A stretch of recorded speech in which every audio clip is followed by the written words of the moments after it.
Elles étaient attendues, les voici, les nouvelles Yamaha Tracer 9 et 9 GT. Yamaha décline ces deux versions finalement assez distinctes, toujours en reprenant la base moteur-châssis de la MT-09 de 2021. Bienvenue dans les gorges du Verdon, où ont résonné les hurlements des 3 cylindres des CP3 en cette presque fin d'hiver 2021, année 2 du Covid-19.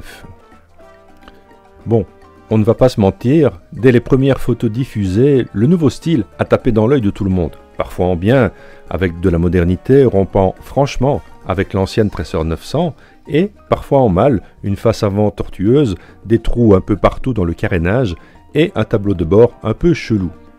Et puis en vrai, à la détailler longuement et à comprendre à quoi servent tous ces trucs aérodynamiques, j'ai bien fini par la trouver cohérente et visuellement forte. De face, on ne pourra pas la confondre avec une autre moto, et ça, je trouve que c'est une bonne chose. La finition est de bon niveau, comme toujours chez Yamaha. Côté Tracer 9 GT, les massives valises sont plutôt bien intégrées à la ligne, n'appelant pas de critique particulière. En plastique noir classique, mais avec un rappel de couleur du carénage, assez épaisse et capable d'accueillir un casque intégral chacune, c'est un bon point. Pour le reste, rien à signaler. Ajustage correct, aucune vis de carénage visible, pas de jeu dans les plastiques, propre et sérieux. Le rouge, nommé Redline, lui va bien, mais le marron vert, Tech Camo, lui adjoint une touche de classe bien supérieure. En selle, on est un peu plus bas que sur l'ancienne Tracer 900, mais il est possible de remettre l'assise à 830 mm sans outil. Avec 1,86 m, j'ai les deux pieds bien à plat sur la selle en position haute, mais son échancrure aurait pu être meilleure. Cela risque d'être un peu plus délicat pour les moins grands. De même, le retour à l'arrière de l'assise limite un peu les mouvements en selle ou la position que l'on souhaite adopter. Rien de bien méchant pour autant, c'est large, on a de la place et le passager n'est pas en reste, avec aussi une belle largeur d'assise et de solides poignées pour se maintenir, et il va s'y accrocher quand vous allez ouvrir les gaz. Les repousse-pieds peuvent descendre de 15 mm, avec des outils cette fois, via d'autres fixations prévues dans le bas du cadre afin de déplier les grandes jambes, au risque évidemment de réduire un peu la garde au sol. Le guidon peut également se régler, toujours avec des outils, de 9 mm vers l'avant et de 4 mm vers le haut.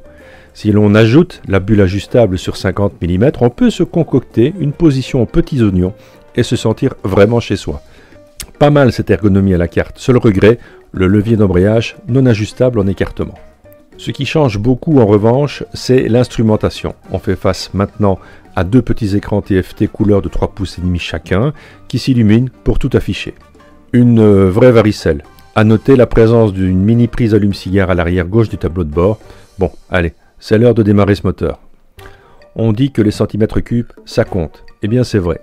Tout comme la MT-09 2021 dont elle reprend le bloc, la Tracer 9 bénéficie de ses 42 cm3 supplémentaires pour atteindre maintenant 890 cm3. Voilà enfin de quoi pleinement justifier son chiffre 9. À la clé, outre le passage de la norme anti-pollution Euro 5, c'est un petit gain de couple sur toute la plage utile du moteur, avec un pic obtenu 1500 tours minute plus bas, et c'est une très bonne chose pour la route. 4 chevaux de plus sont également entrés aux écuries, pour un total de 119, pas extraordinaire comme valeur, mais suffisante car ils sont vraiment démonstratifs. Inutile de faire durer le suspense, ce moteur CP3 Euro 5 est une merveille. Souple, tout en tractant correctement à bas régime, il brille par une vivacité notable à la prise des tours, s'accompagnant d'un changement de ton sonore, aussi bien de la boîte à air que de l'échappement, pour terminer en furie au rupteur. Une vraie drogue. On ralentit exprès en laissant les copains prendre quelques centaines de mètres afin d'avoir l'excuse de remplir les deux rapports juste pour s'en mettre plein les oreilles et les bras. De plus, cette mécanique bénéficie d'un nouvel accélérateur 100% électronique parfaitement calibré, aucun à-coup, pas d'hésitation sur le filet de gaz, ça fonctionne très bien. La Tracer 9 GT a un agrément renforcé avec l'adoption d'origine d'un shifter up and down. Mais si vous possédez la version GT, ou si vous avez pris l'option sur la standard, votre shoot n'en serait que plus jouissif grâce effectivement à ce quick shifter. Et là, le côté sport prend le dessus, sans temps mort, sans couper les gaz, on enchaîne les rapports très vite et sans accroche, un vrai bonheur. Même à faible vitesse, ça passe bien, Côté rétrogradage, en revanche, c'est un peu moins convaincant. Il faut être en forte décélération, voire sur un très gros freinage pour en profiter pleinement. Sinon, ça accroche un peu, ça appose un appui ferme, ce qui nuit finalement à l'équilibre global et la sensation de forcer sur la boîte n'est pas très agréable. Un moteur de feu, c'est bien sympa, mais il lui faut un écrin à la hauteur pour pleinement profiter et en tirer profit. Conscient qu'il fallait peut-être améliorer certains aspects dynamiques de sa Tracer 900, Yamaha a revu sa copie avec la Tracer 9 et la GT. D'une manière générale, il est indéniable que le rythme qu'il est possible de mener au guidon de la Tracer 9 et Tracer 9 GT est très largement supérieur à la version précédente, tout en conservant un niveau de confort correct, et ce ne sont pas les excellents Bridgestone T32 en monte d'origine qui, bien râpés fin de journée, diront le contraire.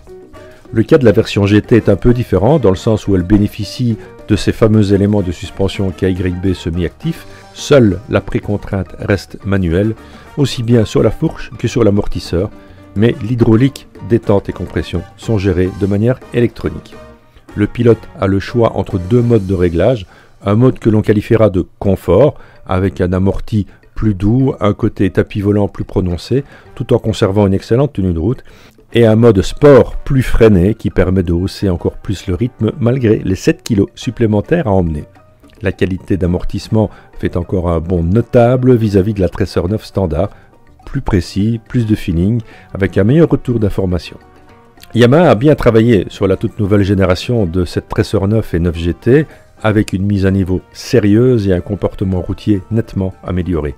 Le moteur est toujours aussi enthousiasmant et la partie cycle apte à encaisser sa fougue. On gagne en confort et en tenue de route, et la GT ajoute le côté premium de ses équipements de série et de ses suspensions pilotées. Cette nouvelle génération de la Tracer 9 et de la 9 GT devrait assurément rencontrer un franc succès, et d'ailleurs cette nouvelle génération arrive dans un contexte particulier car les constructeurs subissent actuellement le post-choc industriel lié à la crise du Covid-19. Et la production s'avère aussi limitée, aussi il se pourrait bien qu'il n'y en ait pas pour tout le monde.